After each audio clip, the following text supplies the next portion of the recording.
Hello everyone, welcome back to my channel Shraddha's Physics.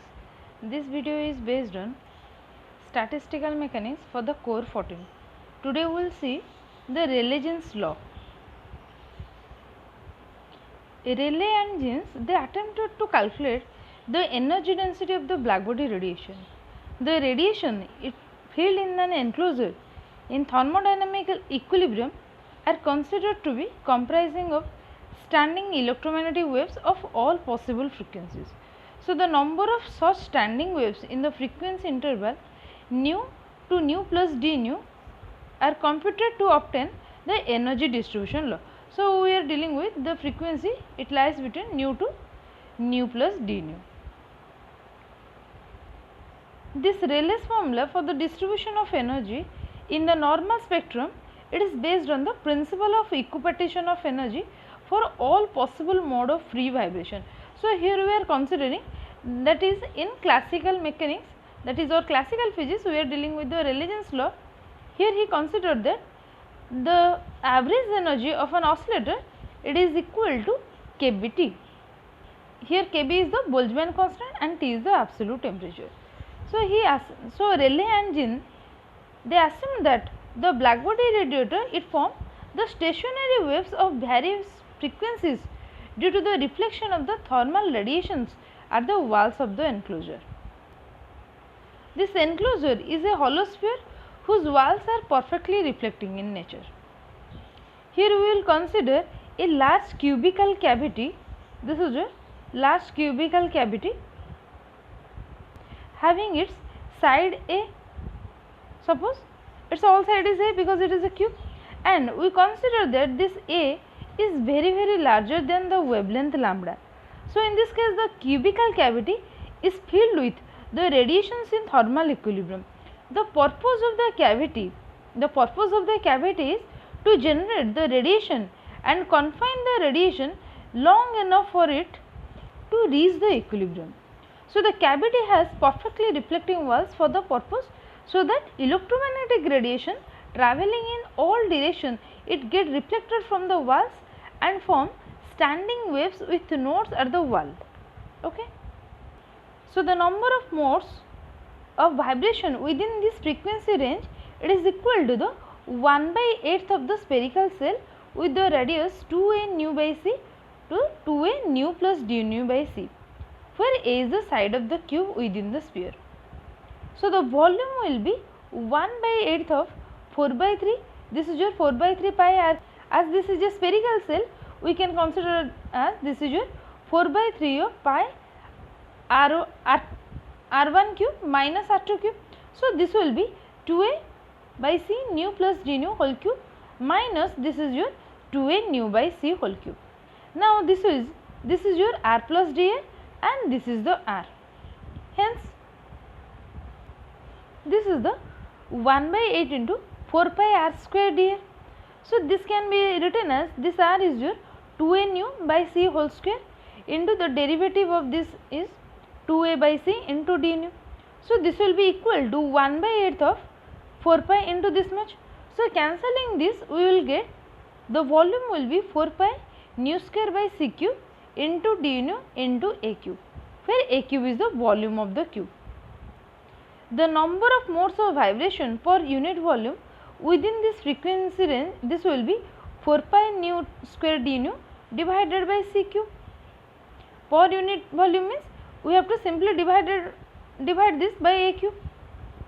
As there are two possible polarizations for each transverse wave, so the modes of vibration of the transverse wave is double as for the longitudinal wave. So, for the blackbody radiation or the electromagnetic waves, the number of modes of vibration per unit volume within this frequency range nu and nu plus d nu will be, this is 2 into 4 pi nu square d nu divided by c cube, or this is simply 8 pi nu square d nu by c cube. The number of modes of vibration per unit volume in the frequency range nu and nu plus d nu, this will be 8 pi nu square d nu divided by c cube. Hence, we can write the energy density within this frequency range will be E nu d nu will be equal to this 8 pi nu square by c cube d nu into kBT. This is your total energy density within this frequency range. This relation or this equation is known as the Rayleigh's law in terms of the frequency.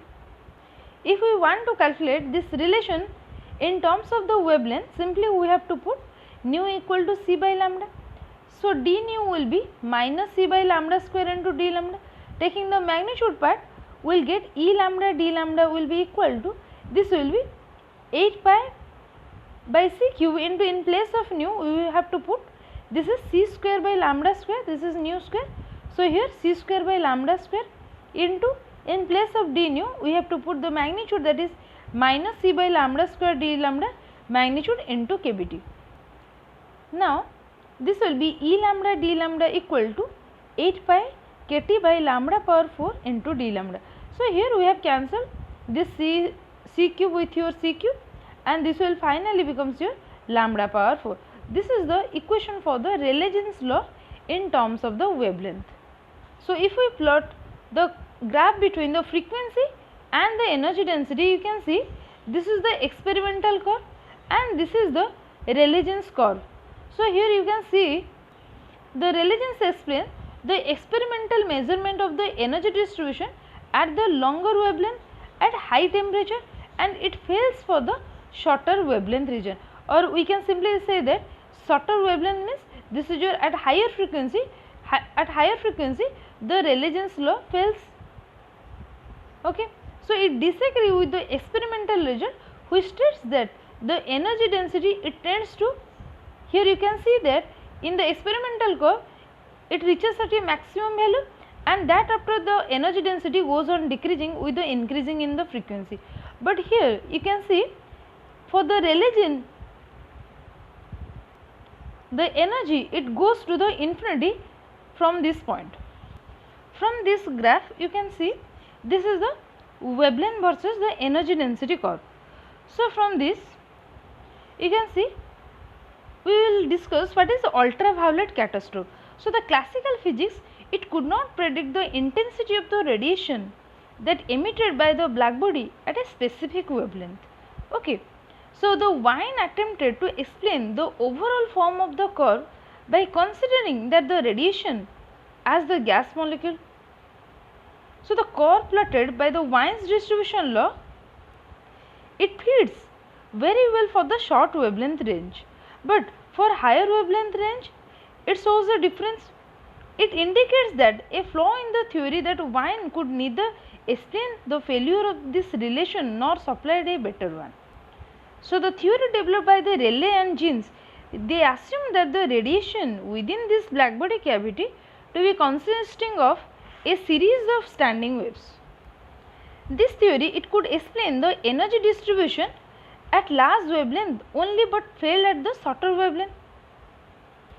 This was introduced by the Ehrenfest that this ultraviolet catastrophe it is also called the Rayleigh's catastrophe. Why? Because it predicts that a perfect black body at thermal equilibrium it will emit the thermal radiation in all frequency ranges. It means that at in thermal equilibrium condition it will emit, the black body will emit the every frequency. So it can be written as E nu d nu integration over 0 to infinity will be equal to infinity, which is incorrect in quantum statistics. This experimental and theoretical curves in the graph it shows similar result for the low frequency, but at higher frequency the Rayleigh's curve increases to infinity, whereas the experimental curve shows that after attaining the maximum value the energy density it decreases with further increasing in the wavelength. So this contradictory situation it happens in the short wavelength or the ultraviolet region of the electromagnetic spectrum. So since it happens in this ultraviolet region, so we called it as ultraviolet catastrophe or Rayleigh's paradox.